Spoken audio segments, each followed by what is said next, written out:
Shri Bhuvi properties private limited వారి 7 hills future city ఇప్పుడు మన సాగర్ హైవేలో నమ్మకానికి అమ్మలాంటిది మన భూవి ప్రాపర్టీస్. ఈరోజు తెలంగాణ అస్తిత్వంపై జరిగే దాడులని, అలాగే ఆంధ్ర వాళ్ళు మన తెలంగాణపై చేసే వ్యక్తిత్వ దాడులని ఖండిస్తూ ఈరోజు ఉస్మానియా వేదికగా మేము ప్రెస్ మీట్ పెట్టడం జరిగింది.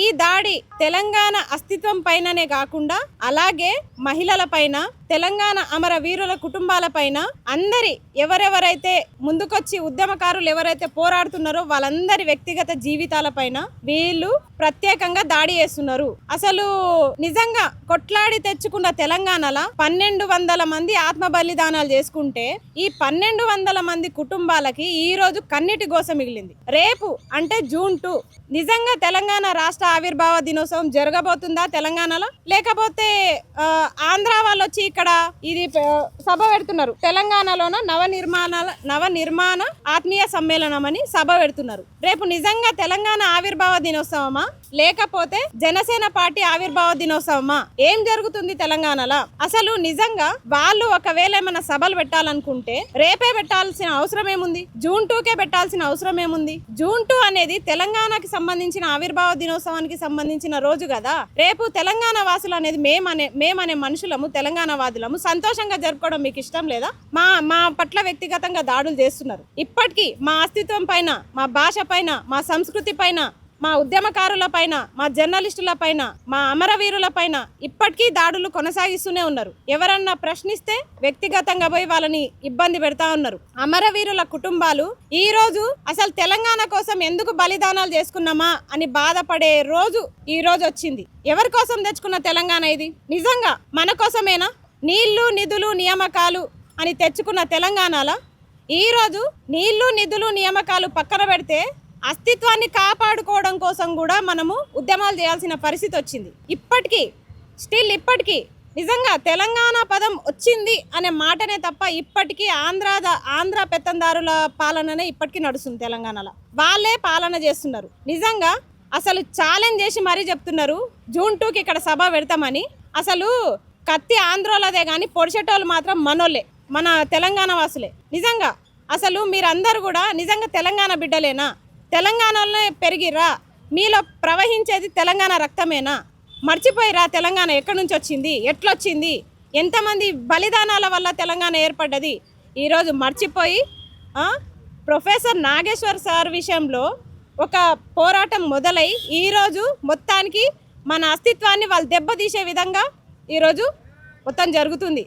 పృథ్వన్న మీద దాడులు, కోడి చెరువు గురించి ప్రశ్నించినందుకు రగన్న మీద కేసులు, మేము ఆ రోజు ప్రశ్నించినందుకు మా మీద, జర్నలిస్టుల మీద, మహిళలమనే కనికరం లేకుండా మొత్తం మా మీద కూడా మా వ్యక్తిగతంగా దాడులు. అసలు నిజంగా మీరు జనసేన పార్టీ సైనికుల లేకపోతే రజాకార్ల? చెప్పండి. అసలు మీరు నిజంగా తెలంగాణలో తెలంగాణ బిడ్డలమనే మర్చిపోయి తోటి తెలంగాణ మహిళలు, మా సోదరులు అనే భావం కూడా లేకుండా ఈరోజు మీ నాయకుడి కోసం మమ్మల్ని ఇబ్బంది పెడుతున్నారు. అంటే జనసేన సిద్ధాంతాలు మీకు ఇవే చెప్పినాయా? ఏం చెప్పినాయి సిద్ధాంతాలు? మహిళల్ని ఇబ్బంది పెట్టమని చెప్పినాయా? తెలంగాణని మర్చిపోయి మీరు నా కోసమే పనిచేయమని చెప్పినాయా? అమరవీరుల కుటుంబాలను ఏడిపించమని చెప్పినాయా? వాళ్ళ కన్నీటిని తుడవని చెప్పినాయా? లేకపోతే వాళ్ళ కన్నీటిని కాకపోతే రక్తపు ధార వాళ్ళ కళ్ళ నుంచి వచ్చేటట్టు చేయమని చెప్పిరా? ఏం చెప్పిరు జనసేన సిద్ధాంతాలు? మీ నాయకుడు నేను మొన్న ఒక సభలో ఒక ప్రెస్ మీట్లో తమ్ముడు అన్నా అని చెప్పేసి అంత ఫీల్ అయిపోతున్నారు కదా. మీరు మరి ఆ ఫోన్ ఇటు ఒకసారి, మీరు వయసులో పెద్దవారు 70 సంవత్సరాలున్న మోహన్ బాబు గారిని ఒక సభలో తమ్ముడు అని సంబోధించారు. ఇప్పుడు నేను మిమ్మల్ని తమ్ముడు అంటే మీకు అంత బాధ కలిగింది కదా అన్నవరం గారు, మరి మీరు కూడా మోహన్ బాబు గారిని వాళ్ళ వయసుని మర్చిపోయి కూడా 74 ఏళ్ళ వయసున్న పెద్ద మనిషిని ఈరోజు కనెక్షన్ కింగ్ని, డైలాగ్ కింగ్ని, నట కిరీటి ఆయనను పట్టుకొని మీరు తమ్ముడు అని సంబోధించలేదా?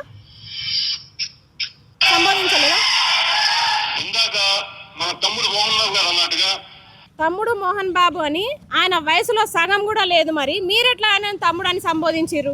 చెప్పండి. ఆ రోజు ఫ్లోలో అందరూ మనం ఆంధ్ర తెలంగాణ వాళ్ళు సోదర భావంతో కలిసి ఉండాలంటే తెలంగాణ ఎప్పటికైనా అన్ననే గుర్తుపెట్టుకోండి. ఆంధ్ర అనేటోళ్ళు ఎప్పటికైనా తమ్ముళ్ళే అనే భావనతోటి నేను ఆ రోజు మిమ్మల్ని తమ్ముడు అని సంబోధించిన, అది మీరు మర్చిపోయి వ్యక్తిగత దాడులకు దిగిర్రు.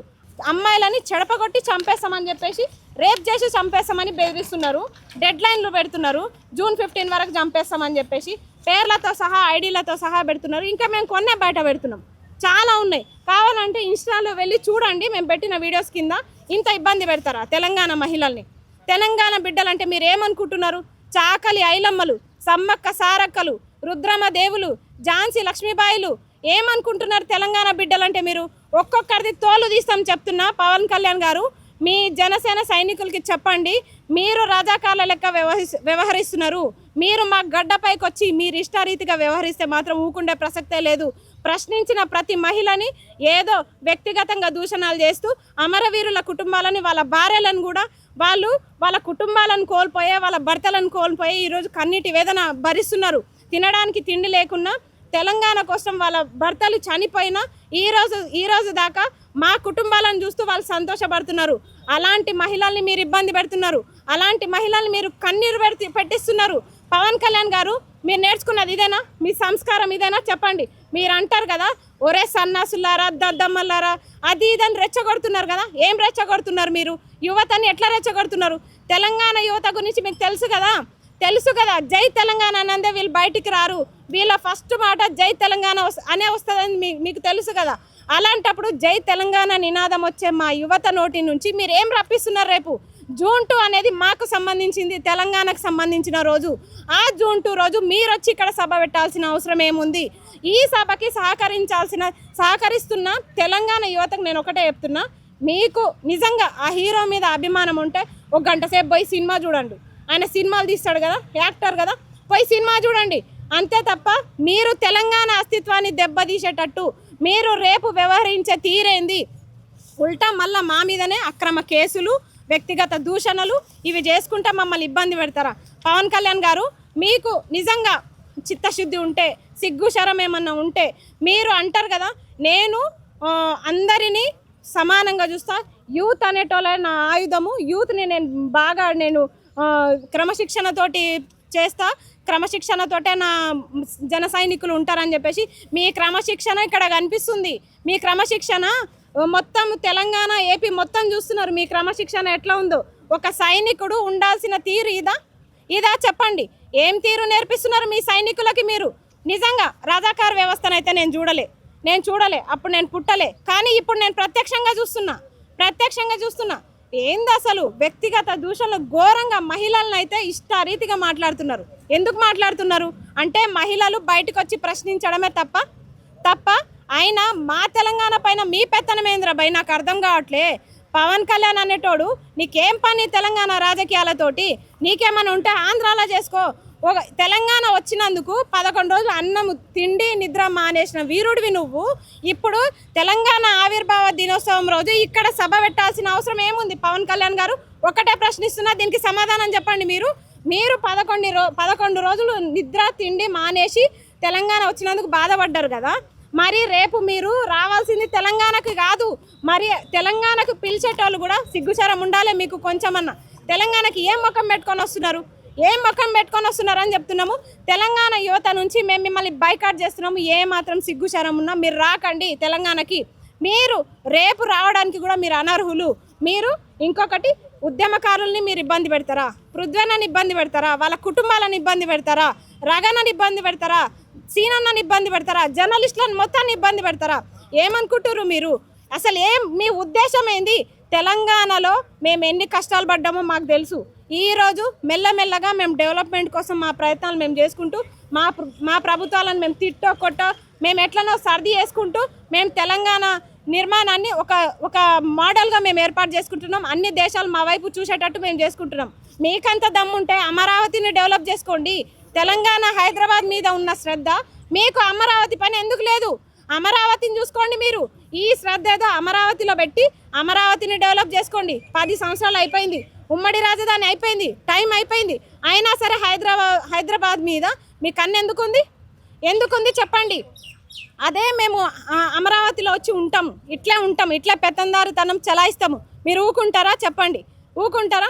మీకు అసలు మీరు గెలిచింది ఆంధ్రప్రదేశ్లోనా తెలంగాణలోనా? సగానికి సగం ఇక్కడనే చేస్తారు. ఎందుకు మీరు ఇక్కడ ఏం పని మీకు హైదరాబాద్లో? మొత్తం ఇక్కడనే చేస్తారు. అసలు మీ సగానికి సగం ఎమ్మెల్యేలు మొత్తం హైదరాబాద్లో, జూబ్లీహిల్స్లో, ఫిలిం నగర్లో చేస్తారు. మీకేం పని హైదరాబాద్లో? అసలు హైదరాబాదు ఉమ్మడి రాజధాని టైం అయిపోయింది. మీరు ఏమన్నా ఉంటే అమరావతిని డెవలప్ చేసుకోండి, అంతే తప్ప ఇంకా సిగ్గు తప్పి పిలవని పేరంటానికి వచ్చినట్టు ఇంకా హైదరాబాద్కి వచ్చుకుంటూ మీరేమన్నా ఉంటే ఒక్కరోజు టూర్ వచ్చిపోవాలి అంతే. హైదరాబాద్లో చూడదగ్గ ప్రదేశాలు చాలా ఉన్నాయి కాబట్టి మీరు ఇట్లా ప్రదేశాలు చూసిపోవాలి అంతే తప్ప ఇక్కడ ఉంటా, వ్యవసాయాలు చేస్తా, ఇక్కడ ఫ్యాక్టరీలు కొంటా, మీ తెలంగాణ రాష్ట్రాన్ని ఆగం చేస్తా అంటే మాత్రం మిమ్మల్ని ఉరికిచ్చి కొట్టే రోజులు దగ్గరలోనే ఉన్నాయి. ఇంకొకటి, మీరు చాలామంది అంటున్నారు ఆయన చాలా కోట్ల రూపాయలు తెలంగాణకి దానం చేసిండు అని. సరే, చాలామంది దానాలు చేసిరు, దానికి మెచ్చుకుందాం అన్నవరం గారు. మరి మీరు ఆ కోడి చెరువు సంగతి కూడా చెప్పండి. మరి చారన పెట్టి బారన గుంజుడు కాదు, చారన పెట్టి అట్లా ఎన్ని ఉన్నాయో మొత్తం కూడా మా సైనికులు మొత్తం తీస్తారు, మా ఉద్యమకారులు మొత్తం బయటకు తీస్తారు. అప్పుడు చెప్పండి, అప్పుడు మాట్లాడతాం, ఆధారాలతో సహా మాట్లాడతాం.